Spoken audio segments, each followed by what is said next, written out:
In 1933, the government got themselves into trouble and they owed a lot of gold. And so what'd they do? Article 6102, they declared a bank holiday. All the banks shut down for a week. No one could get their money out of the bank. When the banks opened back up, gold's illegal. You're not allowed to own it, and you can't get your gold out of the bank. Don't worry, though. We're going to give you your $20 per ounce. Here you go. These debt instruments. We're going to give them to you, but they're not redeemable for gold anymore. And by the way, it's not $20 per ounce anymore. Now it's $35 per ounce. So you just lost 60% of your wealth instantly. Oh my God. So we know that we can't trust them because they fail over and over and over. Then now gold is $35 per ounce. So that continued on to the 30s, the 40s, the 50s. By we get to the 50s and the 60s, all these nations around the world are like, wait a minute, what is going on? You're printing way too many dollars. We don't want these paper certificates. We want the gold. So they start collecting their gold from the U.S. France sends their warships over to the U.S. to collect the gold. And President Richard Nixon in 1971 said, nope, we default on our obligations. We will not pay out the gold. The gold window is closed and the dollar is no longer pegged to gold. Now, this was a really big deal because in 1944, under what's called the Bretton Woods Agreement, the entire world agreed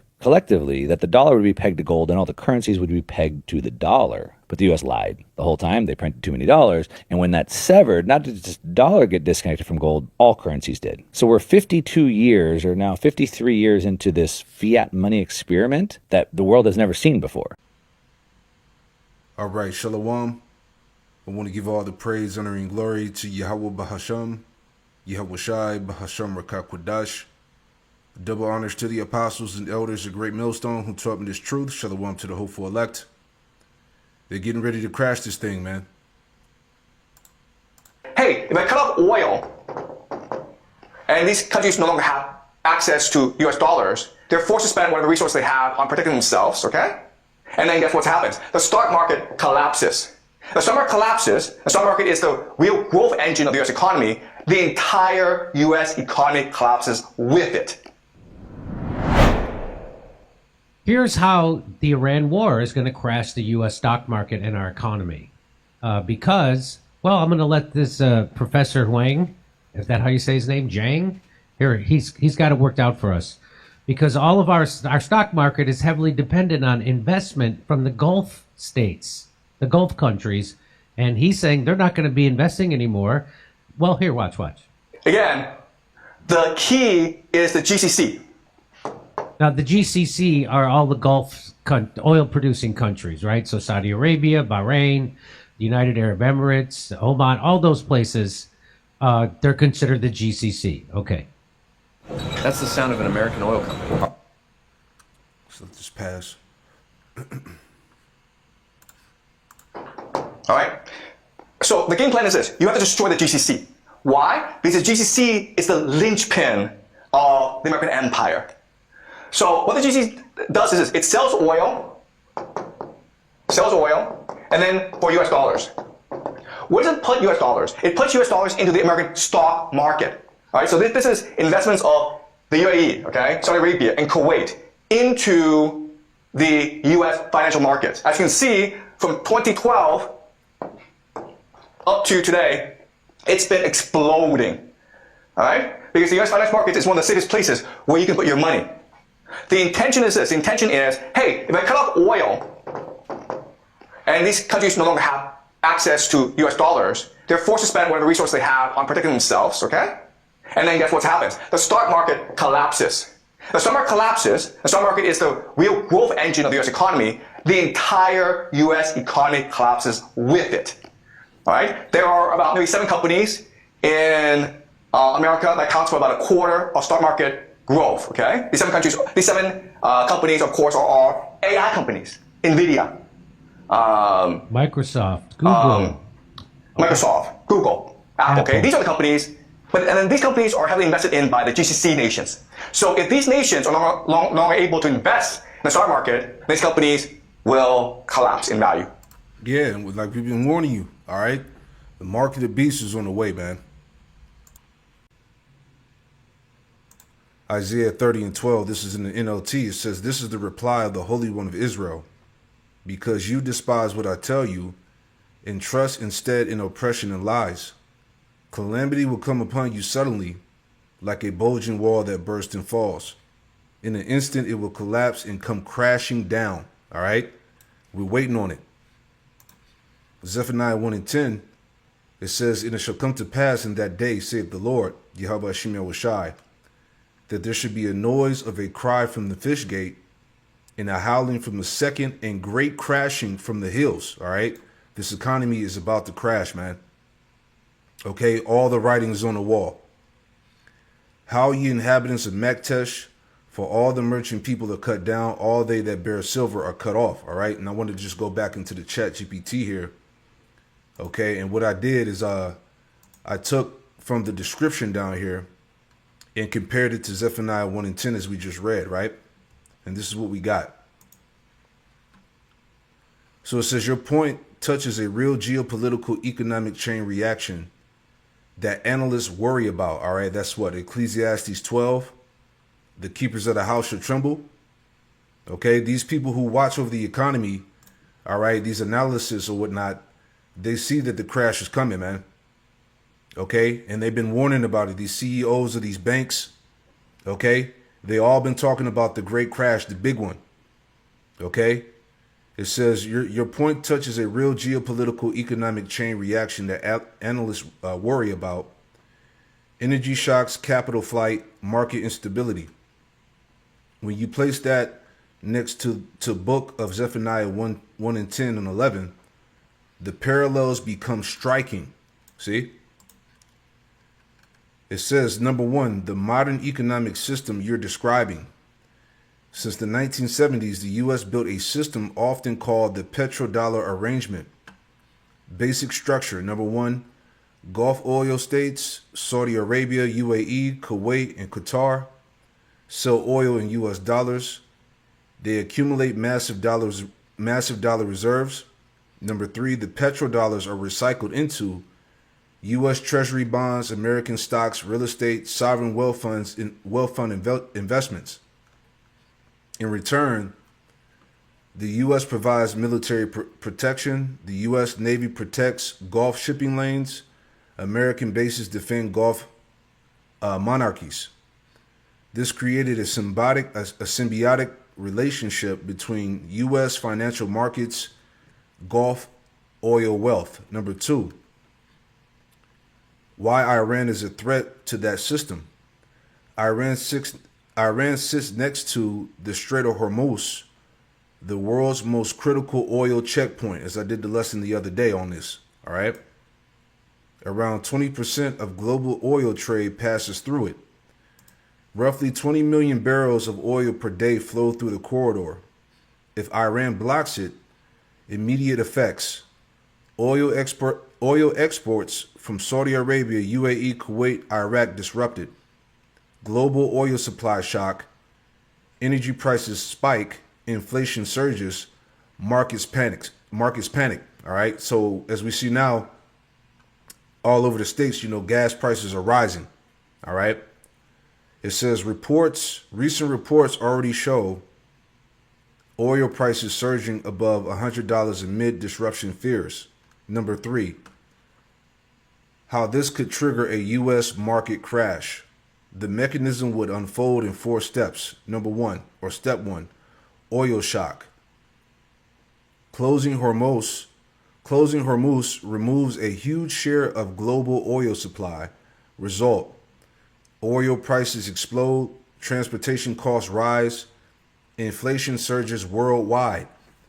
Analysts warn this could destabilize the global economy. Step two, Gulf states feel vulnerable. It says if U.S. bases are attacked, shipping lanes aren't secure, the U.S. can't guarantee protection. The Gulf monarchies start asking, why keep trillions invested in U.S. markets? This may redirect wealth to Asia, sovereign gold reserves, domestic military buildup. Step three, petrodollar recycling weakens. If Gulf funds reduce investments in U.S. Treasury bonds, Wall Street assets, the U.S. loses a major external buyer of its debt. Consequences: higher interest rates, stock market sell-offs, dollar pressure. Step four, financial panic. Once markets see energy crisis, war in the Gulf, foreign capital leaving U.S. assets, you could get a rapidly equity sell-off. Number 4, connecting this to Zephaniah 1:10-11. The prophecy describes economic collapse spreading through a nation. Verse breakdown, a cry from the fish gate. The fish gate in Jerusalem was a major commercial entry point. Modern parallel, ports, shipping routes, global trade arteries. If Hormuz closes, a major trade artery of the modern world collapses, right? A great crashing from the hills. This suggests sudden systematic destruction. In modern terms, market crash, financial shock, economic collapse. How you inhabitants of Maktesh. Maktesh was Jerusalem's merchant district. Equivalent today, Wall Street, global financial centers, stock exchanges. All the merchant people are cut down. Merchants equal traders, financiers, investors. If global capital flees markets, that's exactly what happens. All they that bear silver are cut off. Silver represented money, wealth, and savings, meaning even those holding wealth cannot escape the judgment. Compare similar language to the book of Ezekiel 7:19. They shall cast their silver in the streets. Money fails during judgment. Okay? So it's going down, man. Let's see what else we got before we go back to the video. Number 5, the pattern the Bible shows. Scripture repeatedly shows economic systems collapsing before major judgment. Okay? Revelation 18, James 5, right? Wealth corrupted in the last days. Ezekiel 27, global trade collapse of Tyre. These passages focus heavily on merchants, trade, and silver. Number 6, why the Hormuz crisis fits the pattern. A Gulf War threatens the 3 pillars of the modern financial system. Number 1, energy supply. Number 2, dollar dominance. Number 3, foreign capital inflows. Remove those and the system becomes unstable. That mirrors the language of Zephaniah's economic judgment. There you go, man. Okay. And we'll read this last part here. The summary.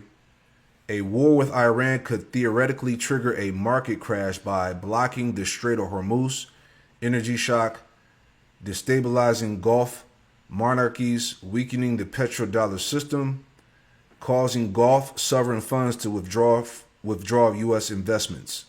Zephaniah chapter 1:10-11 describes a similar pattern where commerce collapses, merchants cry out, and wealth loses its power. Ooh, man.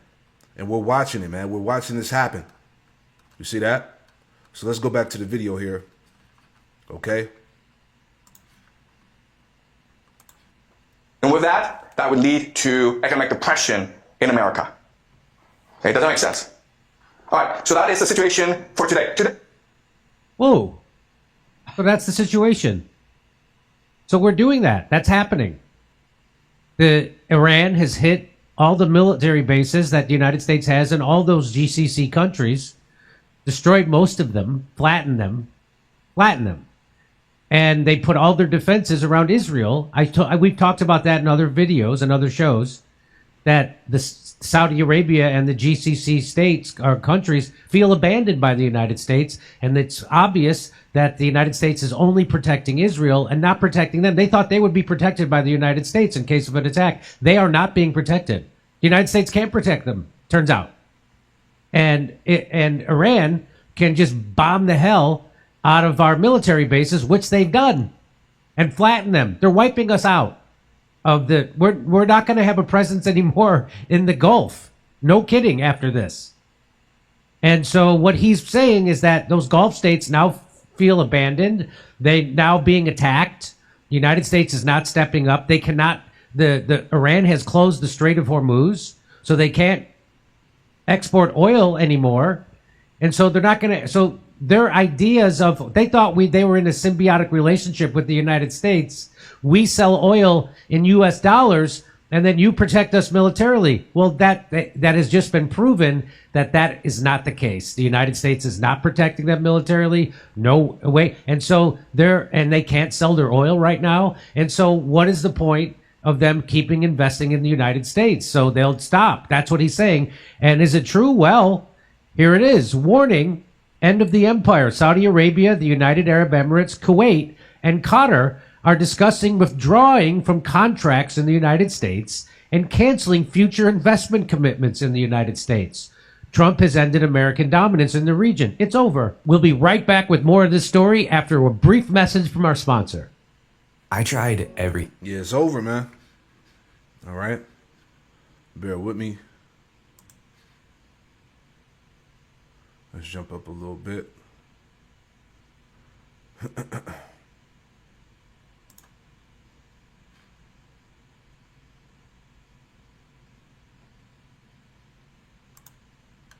Or what? So this is Adam tweeted this out. So here's part of that news article.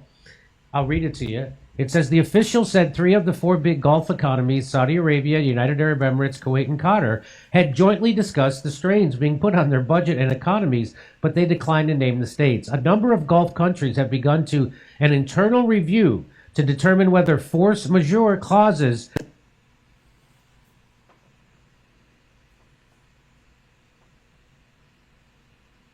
can be invoked in current contracts, while also reviewing current and future investment commitments in order to alleviate some of the anticipated economic strain.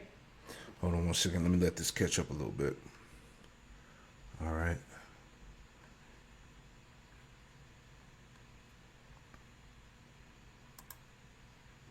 From the current war, especially if the war and related expenses continue at the same pace. They added that the move was a precautionary measure that was the result of the budget strains these countries are facing due to reduced income from energy, due to the slowdown in output or the inability to ship, and from the tourism and aviation sectors, in addition to the increase in defense spending.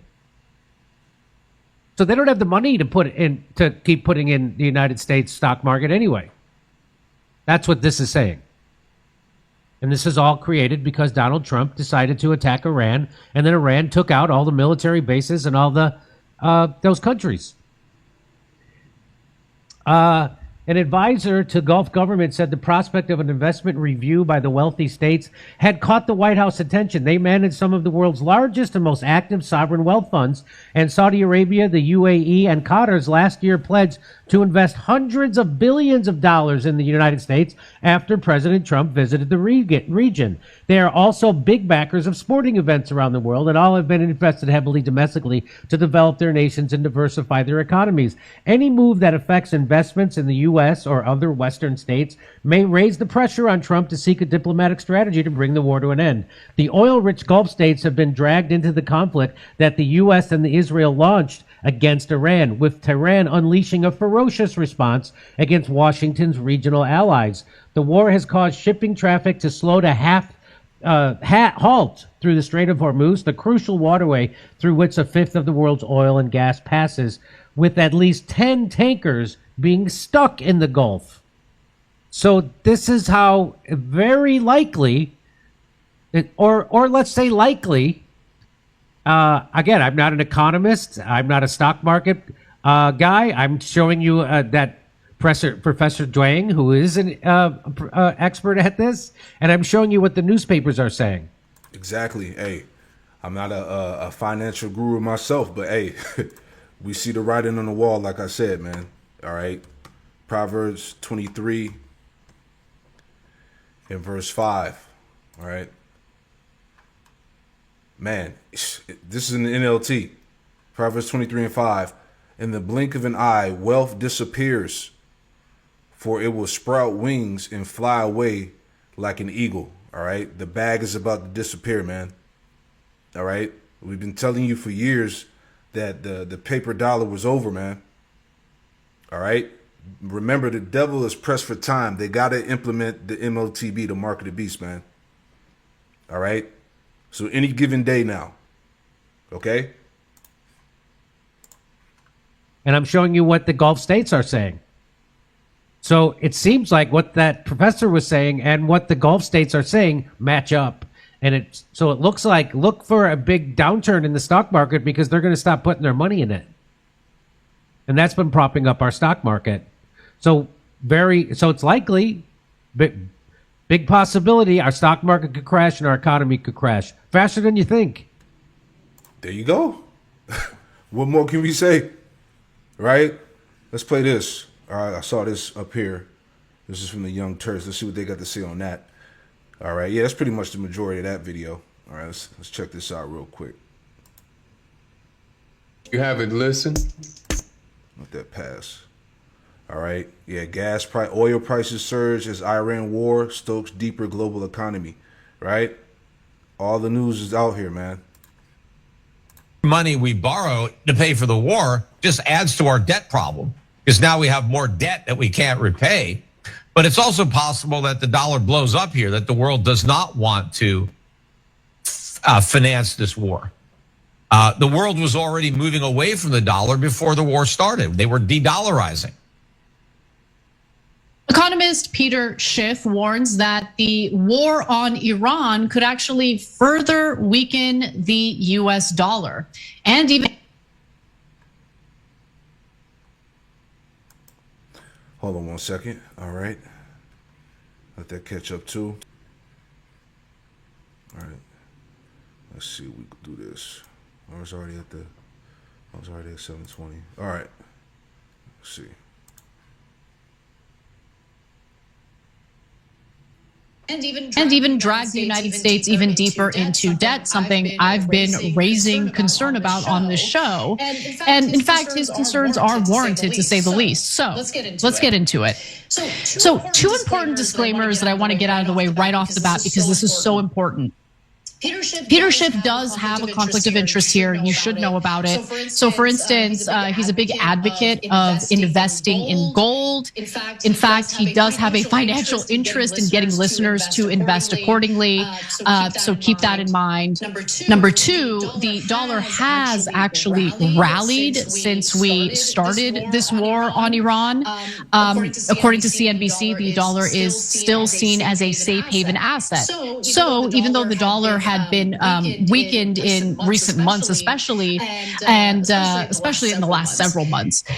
The war in Iran ended up spooking the investors who took money out of riskier investments and instead decided to park their funds in the US dollar. Okay, so that's what happened after the war started.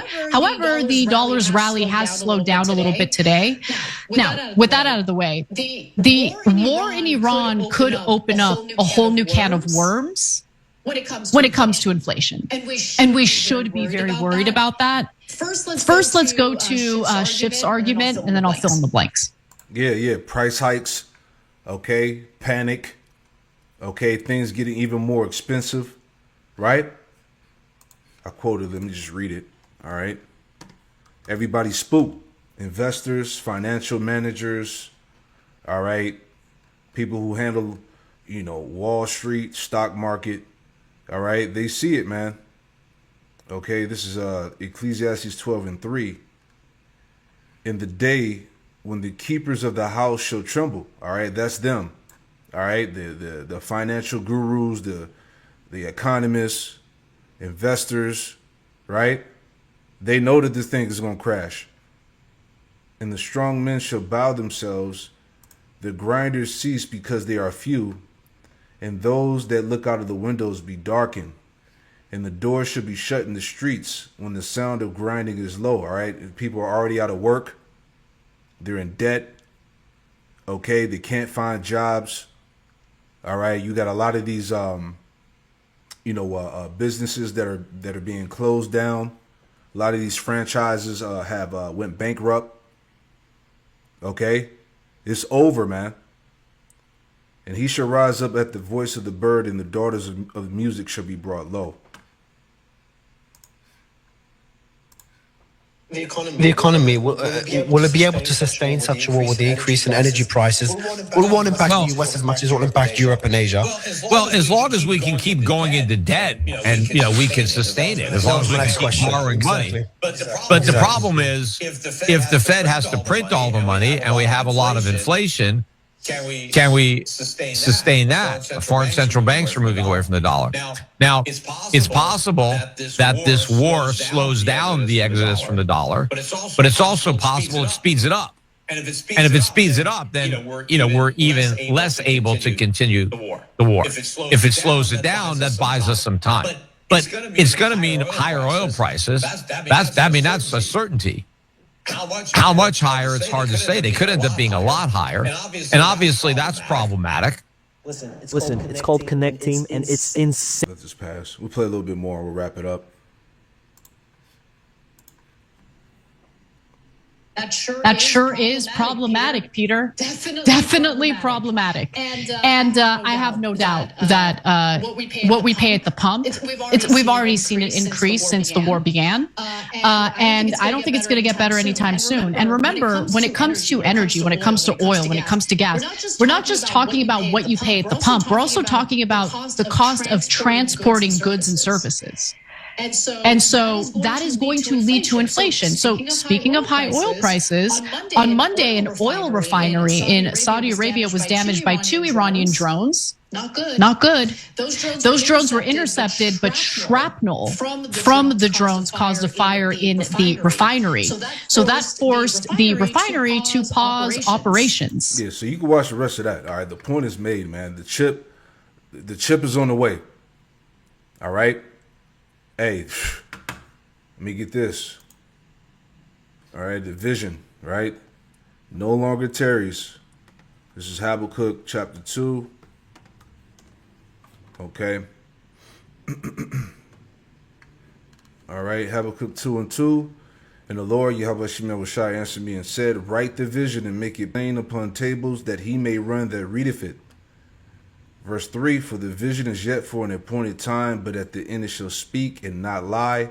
Though it tarry, wait for it, because it will surely come, it will not tarry. All right? And that's it. All right? The M0TB is on deck. Shalom.